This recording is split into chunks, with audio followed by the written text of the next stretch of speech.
Um, Elon Musk. Elon Musk is somebody that I'll say it this way. There's a handful of people that we don't like to talk about, but we have to talk about them because they exist in the cultural zeitgeist in a way that is hard to ignore. Um, in my estimation, Elon Musk is a Nazi. And I've said before on the show and other shows, if it walks like a duck and it talks like a duck and it quacks like a duck, it's a duck. So, he didn't need to do the Hitler salute. I could just look at his tweets and his positions and so forth and who he aligns himself with. I think there's a German saying that, if you see a person sit down at a table with 8 Nazis, then you're seeing 9 Nazis, right? So the positions that Elon Musk espouses tend to come from the far right and literal Nazis, unapologetic Nazis. And so certainly you can use social media and retweets and whatnot as cover for your racist and fascist based belief system. But I don't think that he's using any cover, we all see this. But anyway, I say that to say that rather than give light to Elon Musk, we are simply talking about how he is fanning a flame in the wider society, and to try to explain some of the thinking behind his position and the position of the Associated Press. So I guess I should paint the rest of this picture for you. So I'm going to share a little bit of an article from News One. I don't like the way that this article is written, but it is a News One article talking about this very subject, Elon Musk, and should the W in white be capitalized. So if you want to read the whole article, you're welcome to. I just don't like the way it was written, but I'll share a piece. On Monday, translucent billionaire Elon Musk retweeted another poor, persecuted, porcelain-colored person's post, whining that the style guidelines of the Associated Press implemented a few years ago constitute anti-white racism that just fuels more racism against white people.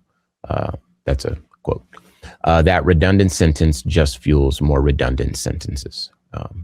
Elon agreed that the lowercase w is unfair. Now I'll share what the AP put up in their position. The headline reads, "Why we will lowercase white." They say AP Style will continue to lowercase the term white in racial, ethnic, and cultural senses. This decision follows our move last month to capitalize black in such uses. We consulted with a wide group of people internally and externally around the globe and considered a variety of commentary in making these decisions. Okay. So Elon Musk has emerged as the great defender of white, male, incel, far right leaning in terms of their politics, males in this country. He's the guy with a bunch of kids. He's the guy that has all the money, and he's the whatever they think of him. And so they look at him as though he's this great, brilliant mind, and what he says is got to be valid, whatever. But this is, in my estimation, him trying to be a victim. Okay. It's unfair that the W is not capitalized in white, but the B is capitalized in black. And to people that don't look beyond that initial headline, it might feel that way. Indeed, you listening to me say this right now, it might sound crazy. Like, yeah, well, if black's capitalized, white should be capitalized too. So I will share why I disagree with Elon Musk's position. I don't think it is unfair. Okay, I'll start.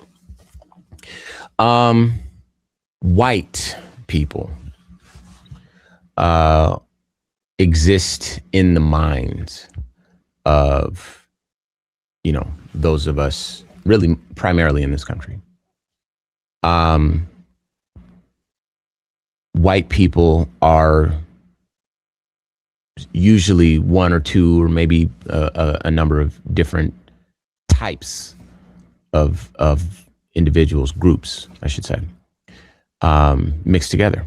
So you could be German and Italian with a little bit of French, and maybe you have like some ancestry from Ireland, so you're whatever, Irish on your great grandma's side or whatever. And if you look at French and German and Italian and Irish, all of those would be capitalized, right? When you say white, it is more of a descriptor, right? Because these people, if you wanted to like give them a proper noun of their ancestry, you would go back to, again, Italian, you'd go back to French. Again, you'd have your capital letters be right there. So if you want to describe the skin of a person, you could say it's white, or you could say it's bright, or you could say it's clear. None of those things need to be capitalized. That's just describing a person, right? Black people, certainly in this country, and it's part of the world, we don't have access to our countries. Q shares a story frequently about being asked, and I don't want to step on your toes here, but being asked about where his black comes from. When I think you were were you in Portugal or Spain? Spain. Okay, in Spain, he was on a beach, if I'm memory serves me correctly.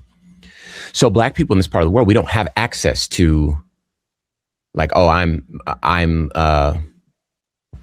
don't know, Ethiopian, I'm Igbo, I'm Sinhalese. We wouldn't know that. And so we have emerged as I don't want to say a new group, but a group with a separate identity, because American, once upon a time, if you would have said American, well, American, the term didn't apply to black people. We were the property of Americans. And then for years after that, we were still treated like second-class citizens. So the term American only fit us in the strictest of definitions.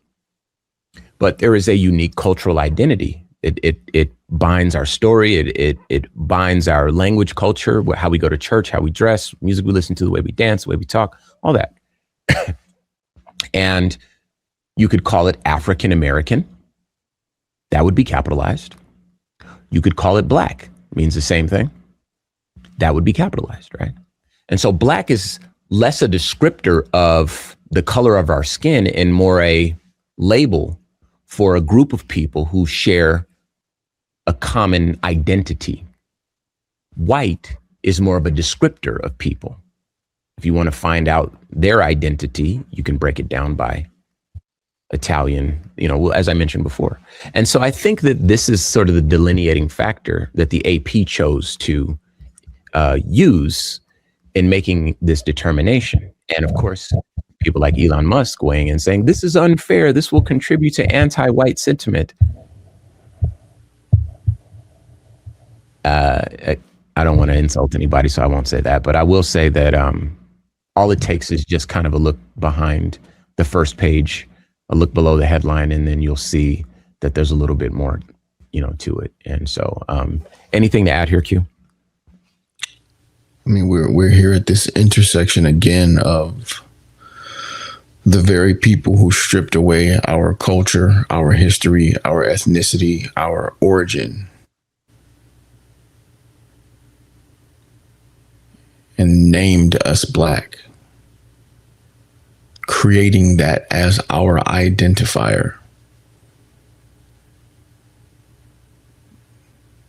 calling what they did to us unfair to them. And that's become a pattern.